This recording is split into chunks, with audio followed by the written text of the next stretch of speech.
we have been looking at different voting groups and what some of the polling shows us with them.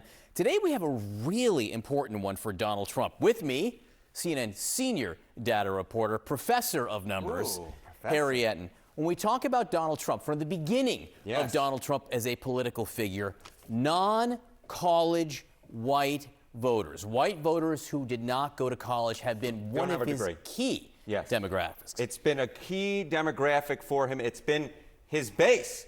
And this is what's so interesting, because we've seen so many groups this year moving in Donald Trump's direction. So you would think his core group, his base of support, would be doing the same.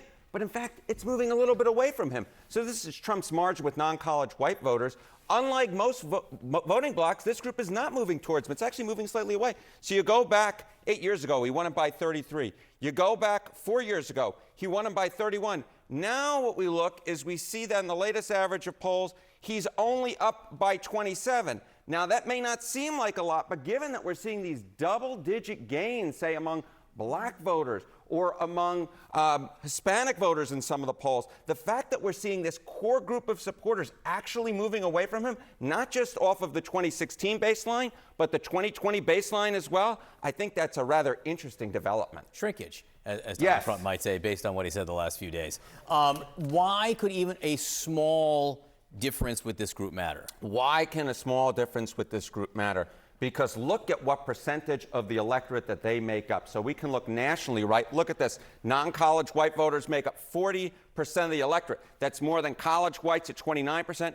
All other groups, voters of color at 28%. So this is something that we've seen throughout the board, right? Which is that Donald Trump is making huge gains with groups that make up a smaller percentage of the electorate, while he's losing a little bit. But these groups that he's losing a little bit of make up a much larger portion of the electorate. But more than that, you know, we're talking about the US of A, where they make up 40%. Why don't you go to those key Great Lake Battleground states, Michigan, Pennsylvania, Wisconsin? They have outsized import in those Great Lake Battleground states. Non-college white voters, look at this. They make up the slim majority of voters at 51%, way more than college whites at 30%, way more than all other voters at 16%. So if you're seeing movement in the Great Lake Battleground states among non-college whites, that could be a very big development, John. Are we seeing movement in the battleground states among non-college whites? Nothing quite like a leading question, my dear friend. Yes, we are. We're seeing the same pattern in the Great Lake Battleground states that we're seeing nationally. That is small movement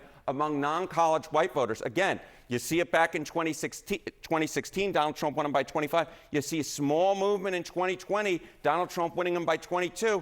And look at that, what we are today. Again, Trump is ahead, but his margins are smaller. And when you have a shrinking margin for Donald Trump among his core group that makes up the majority of voters, it can make up for big shifts among smaller groups of the electorate. And this is why Kamala Harris is still in the ball game right now. It's because even though she's losing big league among groups that make up a small portion of the electorate, and she's making it up among groups that make up a big portion of the electorate, even if the movements are small. But it's clear here. That is very interesting. That is a clear downward slope in these key states among his key demographic. And if I can, just for a second, again, you know, as you're looking here, again, this is where Donald Trump has seen gains, but it's the smallest group in these top two. That's exactly right. Among white voters and non-college whites and college whites especially, they make up a lion's share of the electorate. And so even if you're seeing small movements among these groups, among non-college whites, slightly larger among college whites, it more than makes up, or at least makes up for, the movement among voters of color, all others in this particular case, John. All points to a very close election. Harry Enten, thank you. 15 days to go. Very much. Let's make it into our music. Who the hell wants to hear questions, right? Let me hear that music, please. Everyone, let's thank President Trump. Nice and loud. God bless you. So play YMCA. Go ahead. Let's go. Nice and loud. Here we go, everybody. Was Donald Trump's 39-minute spontaneous dance party the closest we are getting to an October surprise as both campaigns enter the home stretch? There will be no big final debate. Trump's made that clear. Both campaigns now, of course, just focusing on turnout in swing states that will decide the election. When the Harris campaign started off, that was just back in July, joy seemed to be the central theme. But with the polls showing a dead heat, Harris and her running mate now attacking their opponent in more direct and stark terms. Look, they pulled him out of interviews and his team admitted he's exhausted. Canceled another talk show this week. Look, give him a break. He's nearly 80 years old. He's out there rambling, moving around. We'll give him a break. But look, he's not up to this anymore, folks. He's not up to it. Our next guest writes this in his latest piece for Vanity Fair. Quote, Trump suddenly seems not just lazy, weak, by dodging another debate, for instance, and old, but also truly out of it. Some days he makes it seem like the 25 in Project 2025 is a secret plan to execute the 25th Amendment if he actually gets elected, paving the way for, Lord help us, President J.D. Vance. Joining us now is Mark McKinnon, the writer of that piece, former advisor to John McCain and George W. Bush. Mark, always grateful to have you on the show. Thank you so much for being here. I honestly, we've been sitting here in the break talking about what we saw from Trump at McDonald's and kind of what he accomplished by doing that. He's clearly trying to troll Vice President Harris over what she has made kind of a central piece of the biography she's trying to sell to voters. But it's also a place that he obviously has, loved in public for quite some time. What is your assessment of this campaign move? Oh, solid move for Trump. I thought it was really good. I mean, to your earlier guest point, it makes him just seem down to earth. He's still Trump, but he's hanging out with McDonald's with real people, talking about stuff that real people like. That definitely a good move. But my point in the Vanity Fair piece is that this thing is baked. There's not really many undecided voters at all. This is going to be decided. I think this is about the gaps, and this is the reason why I think Kamala Harris is going to win. When it's all about turnout, what's key is enthusiasm, right? Whose voters are more excited about going out to vote? And Harris has like a 10-point advantage, so that's one gap. There's a gender gap. She also has about a 10-point advantage on women voters. And then I think there's an early voting gap. As we see from the data coming in, like you just showed in Michigan, there's huge numbers of early voters turning out. Now, we'll wait to see until after the election what that really means. But generally what that means is that Democrats vote early. And so if those numbers are up, it's likely more Democrats. So I see a lot of signs that polling is not picking up. There are advantages for Harris, and I think that she's going to win.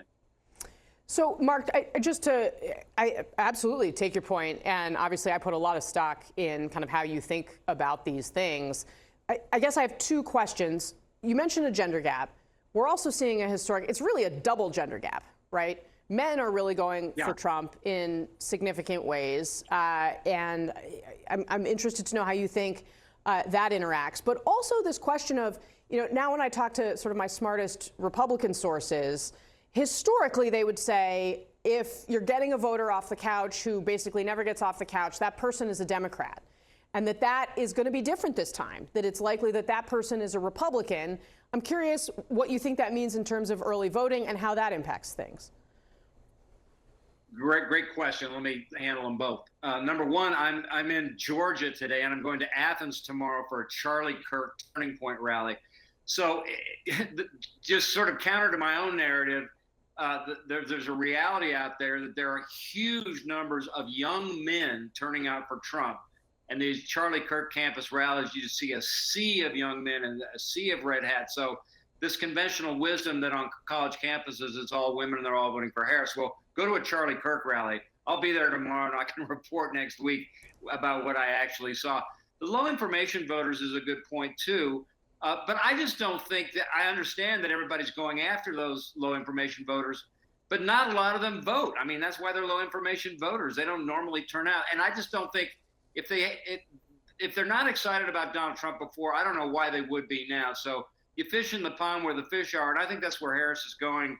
And again, I just see a lot of signs that when you net it all out, women, I think, are going to make the difference in this election. Women are, you think about HRC PTSD, Hillary Clinton PTSD from 2016, and Roe.